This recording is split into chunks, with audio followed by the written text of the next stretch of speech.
This is the second coming of a bank crisis that is the result of not solving the first banking crisis properly. This guy Belaji, or Belaji, however you say his name, I didn't even know who he was before, but man, I like his style. Because why? Even though I think it's a low probability that he's right, it's not zero, people. I have a price target for Bitcoin of over 2 million US dollars. So I can't argue with Belaji saying that in 90 days it should be at $1 million.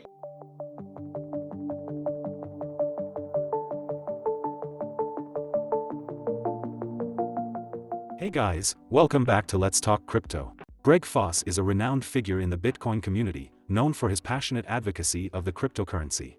Having an in-depth knowledge of traditional finance for more than 3 decades, he has personally observed the faults present in the system and how Bitcoin can resolve them all.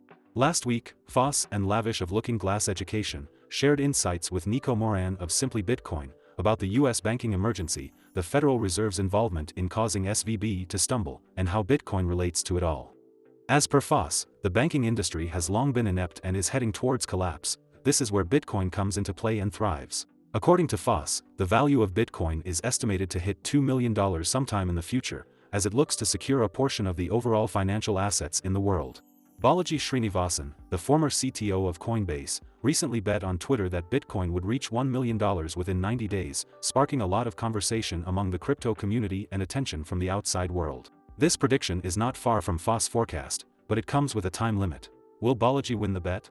Let's listen to Foss and Lavish's view on this as they explore the potential for Bitcoin to become a multi-trillion-dollar asset category in the near future. But before we do, please consider subscribing to our channel, as we bring you daily content on the latest crypto news. And now, let's jump right into the video. As a trader, which James and I spent our life being, we would have to mark our book to market at the end of every single day. The funny thing about a bank is they don't have to mark to market. They just put it on, and if they want to hold this thing until maturity, they don't even have to take mark to market losses. What a goofy fucking system that is, right?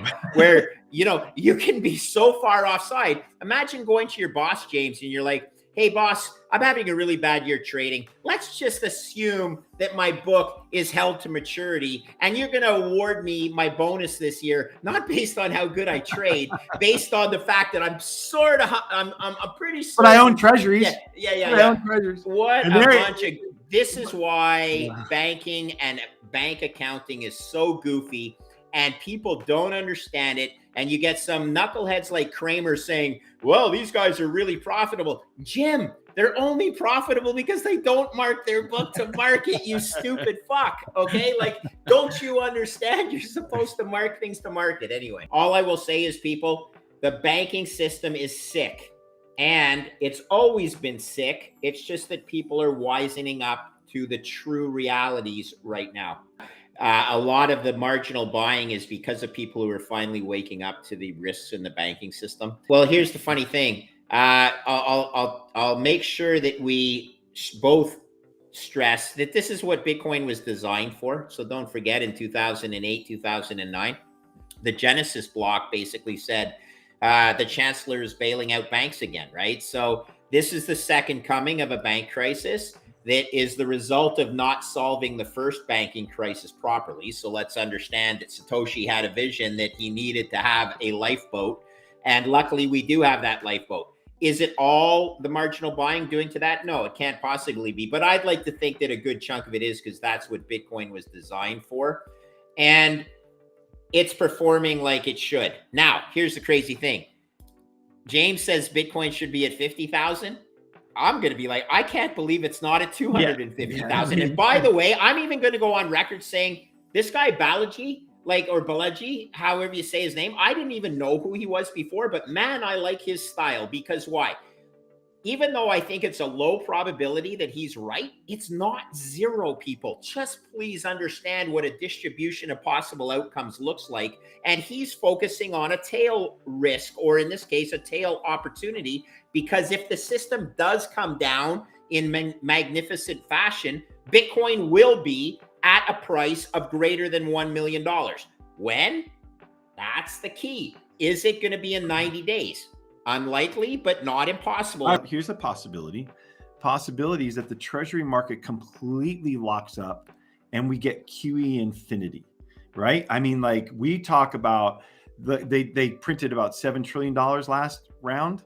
They could print in the 20s this round without even blinking to have to save this market. Well, how does that happen? Well, the US dollar liquidity is low.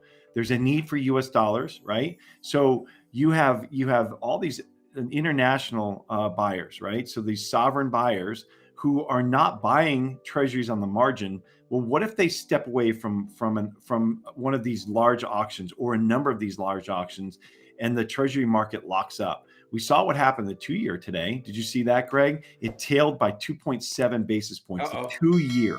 All right. Yeah. 2-year. Okay. Yeah. Okay. So it was an awful auction, right? So that would be something that breaks. Like that is a credit event. Like that is something that if the treasury market locks up, man, we have so many problems, and they'll have to print until all of our eyeballs will bleed. And that's not a non-zero event, like non-zero probability event. Yeah. I'm very clear with everybody. I have a price target for Bitcoin of over 2 million US dollars.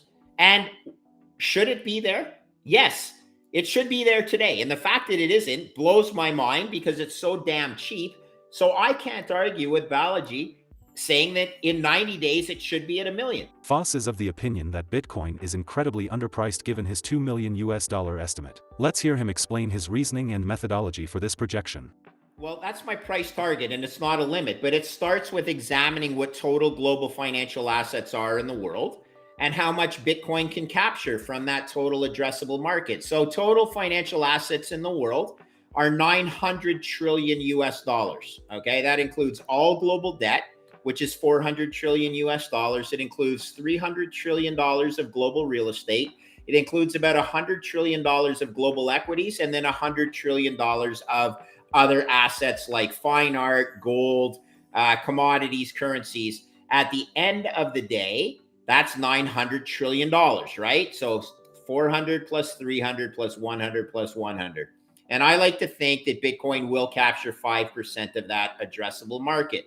What's 5% of 900 trillion? That's 45 trillion US dollars in today's dollars. What is 45 trillion US dollars divided by 21 million Bitcoin? That's over $2 million US per Bitcoin in today's dollars, which is to say, as long as it's trading at less than that price, I view it as cheap to my target price. Now, there's other ways of calculating intrinsic value of Bitcoin, including using credit default swaps and everything. All of this goes into a calculation where I just look at Bitcoin trading at 25,000 US dollars and I say, thank God that it's there so I can buy some more and I can get other people onboarded. Here's a question. So what is keeping BTC price down according to Zed Logic? It just came across. Look, that's what makes a market. Okay. A market is made by buyers and sellers. When it was trading at $1,000 of Bitcoin, when I first got involved, I'm like, I know this thing is going to 10,000. Did I load up the boat? Yeah, a little, but not as much as I should have, given now it's trading at 25,000 and I figured it's going to go to 2 million. So manage your risk. Don't put a time limit on your investment. I own this thing for 20 years at a minimum. I'm owning it for my kids, and I'm not going to sweat the fact that it's trading at a price that I think is extremely cheap. Well, it was a lot cheaper than that at one point in its time, and it did get to 70,000, but 70,000 is such a rounding error. I just look at it and I'm like, okay, guys, if you're sweating over the next $5,000 or $10,000 move in Bitcoin, you're managing your risk inappropriately. You don't know how to manage risk. All paths lead to Bitcoin. In either outcome, Bitcoin is the solution. So all I would say, there was a question flying across. What do I think about real estate? I think commercial real estate's in big trouble. I don't own commercial real estate. I think the question was relating to house prices.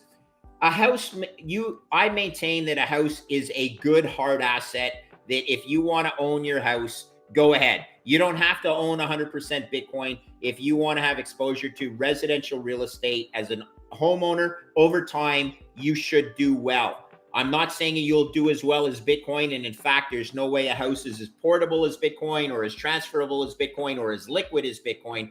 But as far as a hard asset goes, own a house before you own any fixed income treasuries from the US government.